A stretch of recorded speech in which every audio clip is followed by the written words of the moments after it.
آئیے اب ہم لوگ اپنے محفل کا باضابطہ آغاز کرتے ہوئے قرآن حکیم کی روشنی میں کہ ہم لوگ جو ہے اس مہینے میں جو منانا چاہتے ہیں اور منا رہے ہیں محرم الحرام کا تعزیہ وغیرہ، بہت سارے اس میں فتویٰ آتے ہیں، بہت ساری ایسی آتی ہیں۔ بند کا جو ہے اگر ہم لوگ نہیں مناویں تو کیا ہوگا، منانے سے کیا ہوگا؟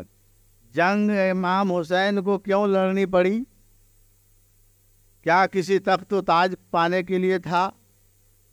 تعزیہ بنانا چاہیے کہ نہیں بنانا چاہیے؟ غم مناویں یا کہ خوشی مناویں؟ اس میں بہت سارا اسمنجس ہے، بہت سارے جو ہے لوگوں کو کنفیوژن ہے کیا کہ کرنا تو کیا چاہیے۔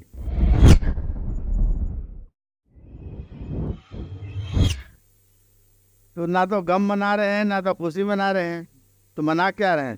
ہم لوگ جو صوفیزم والے ہیں وہ نہ تو غم مناتے ہیں نہ خوشی مناتے ہیں، ہم لوگ یاد مناتے ہیں، یا حسین۔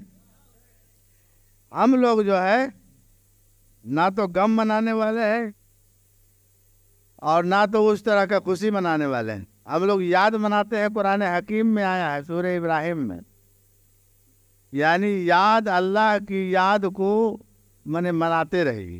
تو اللہ کا یاد کیا منانا؟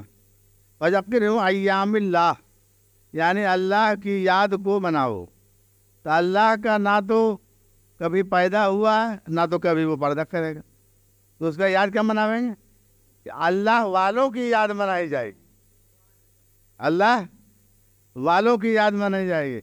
تو حضرت امام حسین علیہ السلام سے بڑھ کر اللہ والا کون ہے بھائی؟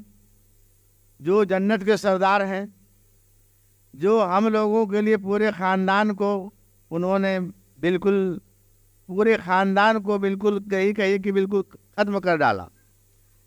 نہ تو تخت و تاج کی لڑائی تھی نہ تو کسی اور کی لڑائی تھی، لیکن لڑائی صرف اسلام کے لیے، اسلام کو بچانے کے لیے، ہم لوگوں کو بخشوانے کے لیے، ہم لوگوں کو جنت پہنچانے کے لیے انہوں نے یہ جنگ لڑی۔ تو خوشی ہم لوگ کا اس بات کا ہے کہ ہم لوگوں کی بخشش کروانے والے ہیں، غم اس بات کا ہے کہ پورا گھر کے گھر لٹا دیے، کیونکہ جو لوگ ان سے ملے ہیں اب مل کر پوچھیں کہ کیا ہونا چاہیے۔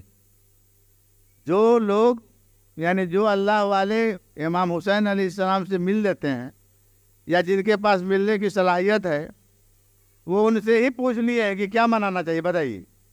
انہوں نے کہا کہ غم منانے سے فائدہ کیا ہے؟ ہم تو ایک چولا تھا جو بدل کے اپنے جگہ پر چلے آئے، ہم اپنا ایک لباس پرانا اتار دیے ہیں اور نیا لباس پہن لیے ہیں، بس اتنا ہی تو فرق ہوا، اور کیا ہوا ہے؟ کہیے سبحان اللہ۔ یعنی انہوں نے جو ہے اپنا لباس کو، پرانا لباس کو اتار کر نیا لباس پہن لیا، جو اب وہ کبھی ختم نہیں ہونے والا ہے۔ تو ہم لوگ کس بات کا غم مناویں؟ غم منانے کی ضرورت ہی نہیں ہے، یاد منانا ہے بہت بہترین سے۔ یاد اس لیے منانا ہے کہ تاکہ قیامت تک یہ چلتا رہے کہ امام حسین ہی جنت الفردوس کے سردار ہیں۔ اللہ تعالیٰ نے جنت کو بنا کر امام حسین علیہ السلام کے نام سے رجسٹری کر دیا۔ اب وہ چاہیں جن کو چاہے دیں، جن کو چاہے نہیں دیں۔ جس نے امام حسین کو راضی کیا اس نے جنت کو پایا، جس نے امام حسین سے دشمنی کی اس نے جہنم کو خریدا۔ اب آدمی یہ سوچتا ہے کہ جتنے بھی لوگ ہیں، جتنے بھی فرقہ والے ہیں، سبھی کا یہ دعویٰ ہے کہ ہم ہی حق پر ہیں۔ اب حق پر آپ ہیں یا نہیں ہے، اس کی دلیل آپ کے پاس کیا ہے؟ دلیل پیش کیجیے۔ صوفیزم کے پاس دلیل ہے، صوفی والوں کے پاس، جتنے صوفی لوگ ہیں ان کے پاس دلیل ہے۔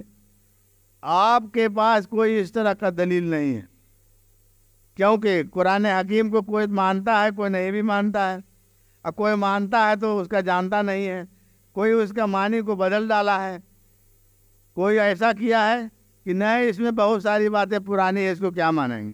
اب بہت سے ایسے لوگ بھی فرقہ والے ہیں جو قرآن حکیم کو مانتے ہی نہیں۔ اب بتائیے کہ کیا کیا جائے؟ قرآن حکیم کو حضور سرور کائنات پر 23 سال میں لگ بھگ ان کے قلب مبارک پر نازل ہوا، اس کو آپ کہہ رہے ہیں کہ اس کو نہیں مانیں گے، تو پھر آپ کس کو مانیں گے؟ اگر نہیں قرآن حکیم کو مانتے ہیں تو پھر مانتے کس کو آپ ہیں؟ تو پھر اللہ کو نہیں مانتے، پھر قیامت کو نہیں مانتے، ایمان مفصل کو آپ نہیں جانتے ہیں، آپ کا اللہ پر ایمان نہیں ہے، رسول پر نہیں ہے، قیامت پر نہیں ہے، آخرت پر نہیں ہے، اور بعد مرنے کے اٹھائے جانے پر بھی آپ کا نہیں، تو پھر آپ کو جو من ہے وہ کیجیے، یہ تو کسی طرح کی کوئی ضرورت ہے نہیں کرنے کا۔ پھر نماز نہ پڑھنے کی ضرورت ہے، نہ روزہ رکھنے کی ضرورت ہے، پھر تو کوئی ضرورت ہی نہیں ہے۔